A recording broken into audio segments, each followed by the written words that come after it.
So this is the last part, the conclusion of fivefold teaching of Dava Ghyalcena. As I hope that those of you who have followed from the beginning till the end, it will make sense. Those who are just watching this one will probably not make sense. So recommendation is just go back and watch part 1 till the conclusion, but do the practice as much as time it takes to feel comfortable and feel that you have some result of the practice before you move to the second part of the practice.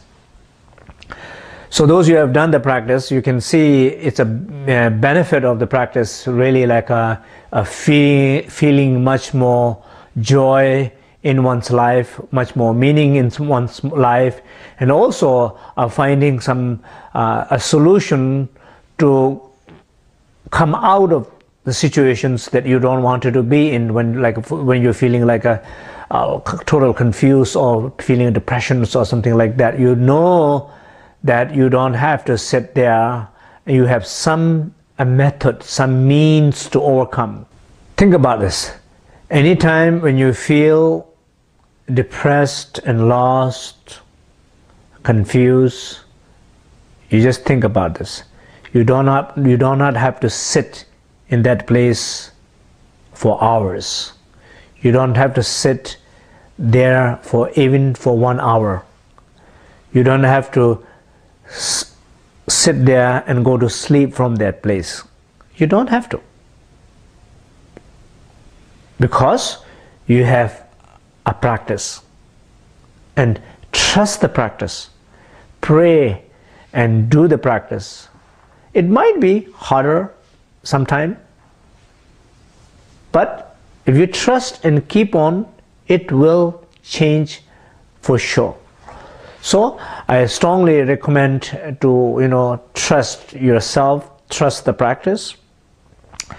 As part of the conclusion, maybe I will just say a few words. We have been working with the fear and all the negative emotions, pain and confusions related with the fear. Of course, you don't have to only work with the fear. Fear is a fundamental emotion which kind of underlying emotion to all the 5 poisons.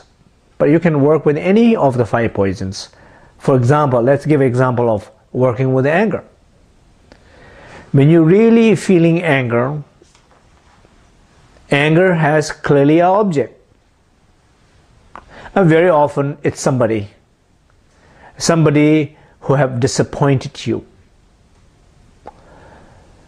So if you look at that person, that is a vision.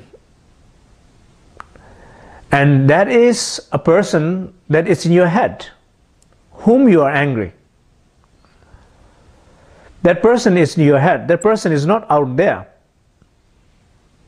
If that person is out there, then every single person should hate that person. That's not the case.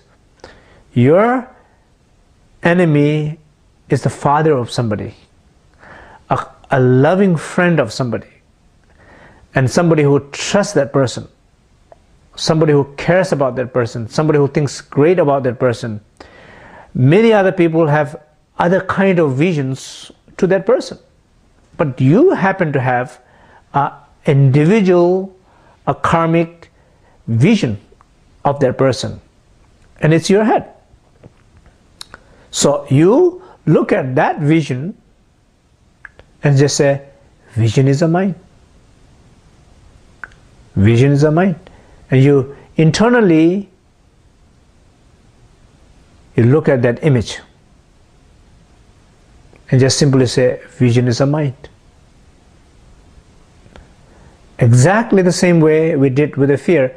Repeat the same thing. You will realize that the person is not there. And it releases something probably in our mind, in our brain, in our body, that somehow releases some energy that you feel much more lighter about that person. So any emotion it's possible to work with. So whenever you work with any emotion, when it clears the object of that emotion, it clears the subject of the emotion, it clears the space, openness, it clears the awareness, and it also you're able to experience the union of that awareness and openness, then the antidote of that emotion has a better chance to arise.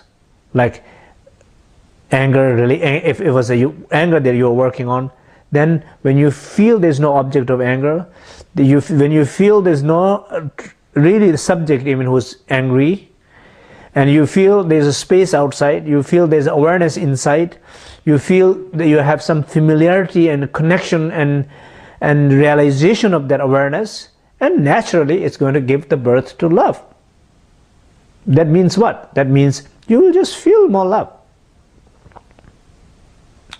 Not love that you're forcefully trying to have, but the love which effortlessly manifests in the right moment, in the right situation, because there's no blockages there. So as a conclusion, I just wanted to say that this is a very precious teaching. And of course, some people might say this is too much to do this in YouTube. But every language has limitations, every experience has limitations. And those who meant to understand will understand. Those who meant to not understand it, the Dakini will keep it secret and will not understand it. Doesn't matter how much you watch it. And those who are meant to understand, I'm sure you will connect and you will have some realization and benefit from it. That's my prayer. Thank you.